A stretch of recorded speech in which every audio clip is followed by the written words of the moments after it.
दम टिल्ट कहाँ पर आया है? क्या हवाओं का रुख तब्दील हो गया, हुआ क्या है मलिक साहब? एक तो पाकिस्तान मुस्लिम लीग नवाज जो है जी। उसने पॉलिटिकल रियलिटीज़ जो है शायद उनको बेहतर तरीके से समझने की कोशिश की है। जो पोस्ट बाई इलेक्शन सिचुएशन है पंजाब की, जहाँ पे बाई इलेक्शन में PMLN को अपनी पावर बेस के अंदर मार पीटी। जी। गो ये पाकिस्तान तहरीक इंसाफ की सीटें थी, लेकिन आम तौर को ये थी कि 10-11 सीटें तो PMLN जीत ही जाएगी, लेकिन जी। उनको वो सीटें नहीं मिल पाई। अब उसके बाद उनके अंदर एक आई थिंक एक नई रियलाइजेशन है। दो इश्यूज हैं। एक उनका ख्याल यह है कि इस्टेब्लिशमेंट से उनको मुकम्मल सपोर्ट नहीं मिल रही।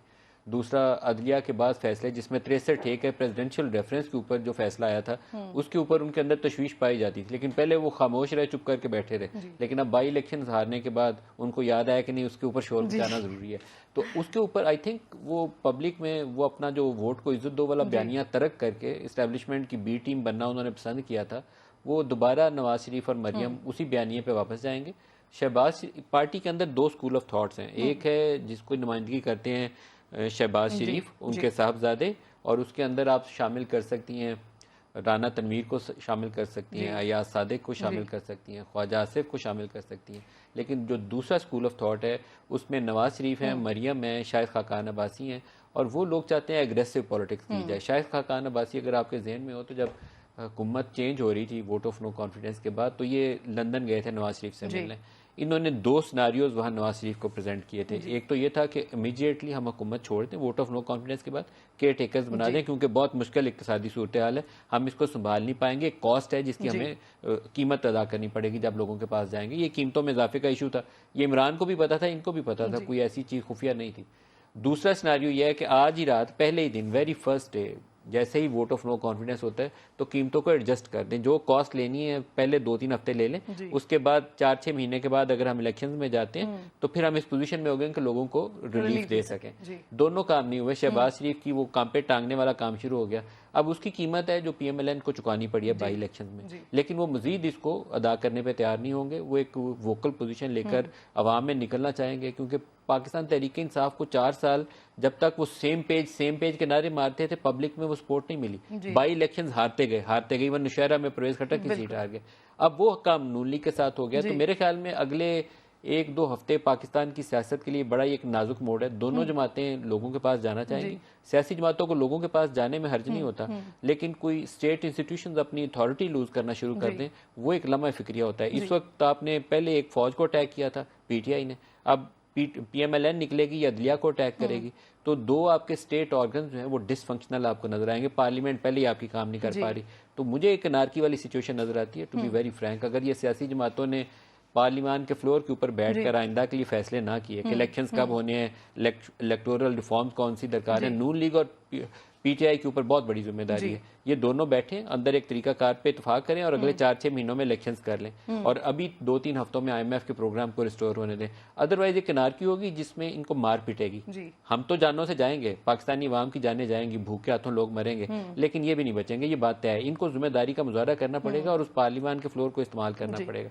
एक तरीका कार वजह कर लें, नहीं तो किसी की भलाई नहीं है, पाकिस्तान की भी भलाई नहीं। मलिक साहब, एक नैरेटिव बिल्ड करने की कोशिश इस वक्त की जा रही है कि शायद अब फाइनली मामला तो स्टेज पर आ गए हैं कि शायद अर्ली इलेक्शंस की तरफ जाया जाए। PTI को तो बहुत ज्यादा सूट करता है, वो हमने बाई इलेक्शन में देख लिया, लेकिन मुस्लिम लीग नून क्या इलेक्शन की तैयारी में आ गई है कल की प्रेसर्स के बाद? क्योंकि अभी तो अगर फौरी तौर पर अर्ली इलेक्शंस की तरफ चले जाते हैं तो मुस्लिम लीग नून को तो सूट नहीं करता है, क्योंकि उन्होंने अभी बाई इलेक्शन में लूज किया है। देखें, अभी इलेक्शन फौरी तौर पे हो ही नहीं सकते। पहले आपको IMF का प्रोग्राम बहाल करवाना है, अदरवाइज हम डिफॉल्ट के सर के ऊपर खड़े हैं। आपकी इंपोर्ट एलसीज को वो पोस्टपोन कर रहे हैं, आपको डॉलर आपके कंजर्व करने की खातिर। हम रुपए की वैल्यू से नीचे इस वक्त ट्रेड कर रहे हैं। रुपया 200 से नीचे होना चाहिए, हम 230-35 के ऊपर रुपए को ले गए, इसलिए कि डॉलर नहीं है मार्केट में, जिसका जो दिल आता है वो रेट उसका लगा रहा है। इस सिचुएशन से आप पहले मुल्क को निकालें, फिर आपको ये तरीका कार डिस्कस करना है कि चीफ इलेक्शन कमिश्नर कौन होगा, कौन सा इलेक्शन कमीशन के मेंबर्स होंगे, और इलेक्टोरल रिफॉर्म्स कौन सी होंगी जिसके ऊपर नून लीग और PTI और पाकिस्तान पीपल्स पार्टी की रजामंदी होगी। ये तीनों जमातें इंतखाबी नताइज को इन्हें मानना पड़ेगा। अगर दोबारा किसी ने 2014 की तरह धरने में आके बैठना है तो फिर पाकिस्तान की तबाही का रास्ता है। इसलिए मैं कहता हूं कि इसके ऊपर सबसे बड़ी जिम्मेदारी इस वक्त नून लीग और PTI की है। ये दोनों फ्लोर के ऊपर एग्रीमेंट करें, रजामंदी का इजहार करें, फिर आप अक्टूबर, नवंबर, दिसंबर में किसी वक्त, नवंबर दिसंबर से पहले मुझे इलेक्शन नजर नहीं आते। आर्मी चीफ की तैनाती है आपकी, वो आपको करनी है, आपको इलेक्टोरल रिफॉर्म्स करनी है, फिर आप केयर टेकर सेटअप बनाएं और आप चले जाएं इलेक्शन में। ये चीजें करें, इन्होंने करनी है। ये क्यों इंतजार करते हैं कि कोई फौजी आएगा या कोई जुडिशरी से कोई आएगा और कुछ फैसलों से इनको रिलीफ देगा। ये इतने कमजोर हैं हमारे पॉलिटिकल लीडर्स कि जो इनके अपने करने का काम है वो जुडिशरी से रास्ता मांगते हैं या वो फौज से रास्ता मांगते हैं। ये पिछले कई सालों की पॉलिटिक्स यही है।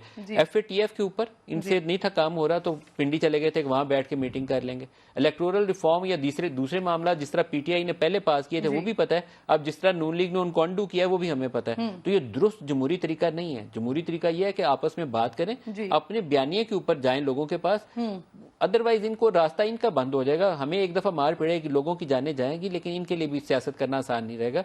ये डिसफंक्शनल है इस वक्त पूरा सिस्टम।